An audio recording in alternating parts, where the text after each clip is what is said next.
everyone. Today we're going to talk about something that's, well, it's a little heavy, but so important.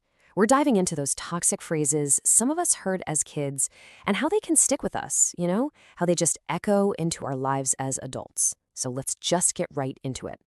It's such a simple idea, but it's incredibly powerful. The words we hear when we're young, they don't just vanish. It's like they become the bricks and mortar for our inner voice. You know that little narrator inside your head? Yeah, that one. Those words shape it, and they can end up defining how we see ourselves for years, even decades to come. Okay, so before we go any further, I want to make something really clear. This is not about blaming our parents. It's not about pointing fingers. The truth is, a lot of parents say these things without ever meaning to cause harm. Maybe it's just what they heard growing up? This is all about understanding. It's about awareness, both for parents who want to find a better way, and for all of us adults who just need someone to say, yeah, that hurt, and it was real. All right, so let's start with a big one, something I think a lot of us have experienced. I call it the poison of comparison. These are those phrases that teach you, whether on purpose or not, that you're constantly being measured against somebody else, and you just never quite stack up. I mean, this is the absolute classic, right? Why can't you be more like your sister, or your brother, or your cousin, or that kid down the street? It doesn't matter who the person is. The message is crystal clear. Who you are, right now, just isn't cutting it.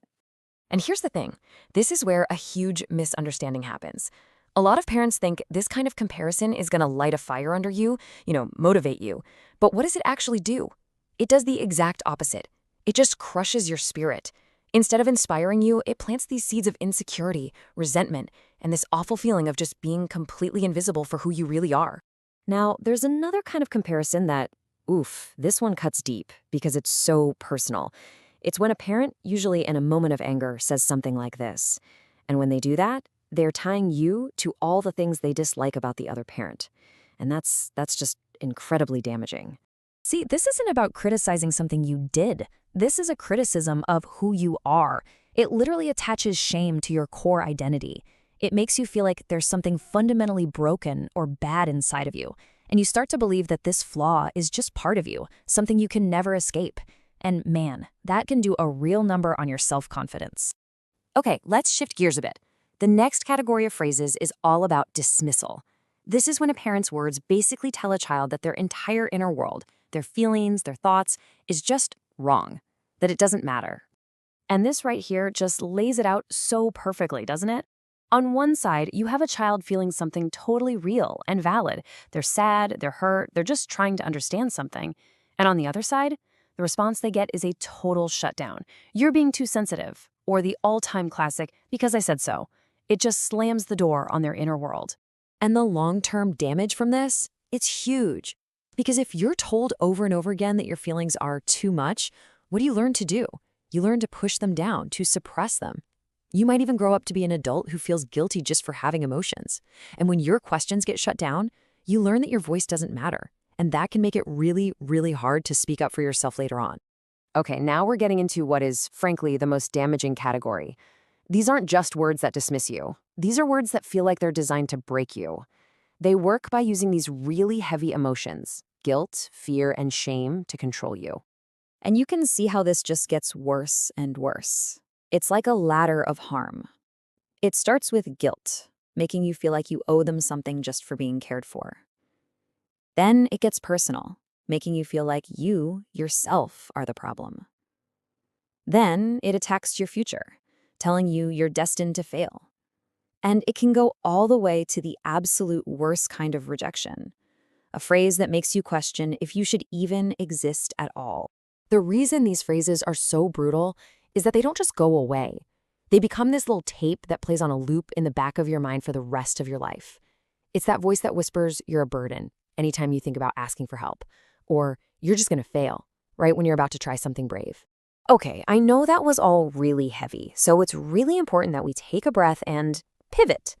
Because just understanding the problem is only half the battle, right? Now, let's talk about healing. Let's talk about how we move forward and actually rewrite that script. Because here's the good news. The words you heard in the past, they absolutely do not have to define your future. So this is the big question, isn't it? After everything we've talked about, are these scars permanent? And the answer, I'm so happy to say, is no, absolutely not. They don't have to be. Because that voice in your head, it doesn't get the final word. You do. And just becoming aware of it, that's the first step. That's the key that opens the door to healing. Now, what healing looks like is going to be different depending on who you are. If you're a parent listening to this, please know this is a chance to be aware, not to feel ashamed. We all mess up. The important thing is we can learn and do better. And if you're someone who grew up hearing these things, this is for you. This is your moment of validation. The hurt you felt was 100% real. Your feelings are valid. And a really powerful first step is just to start noticing that voice when it pops up. And say to yourself, oh, there's that old tape playing again. That's not me. So when you put it all together, the awareness, giving yourself that validation, noticing the old script, it all boils down to one single, incredibly important point. This is the main takeaway of our entire conversation today. Here it is. I want you to really hear this.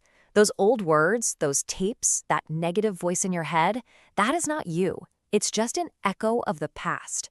Your worth as a person has absolutely nothing to do with what anyone ever told you. You are worthy. You are enough, just as you are, right now. And your only job is to start practicing believing that, one day at a time, even when it's hard. So I'm going to leave you with this. Look, the past is the past. We can't change it. But you are holding the pen for the next chapter.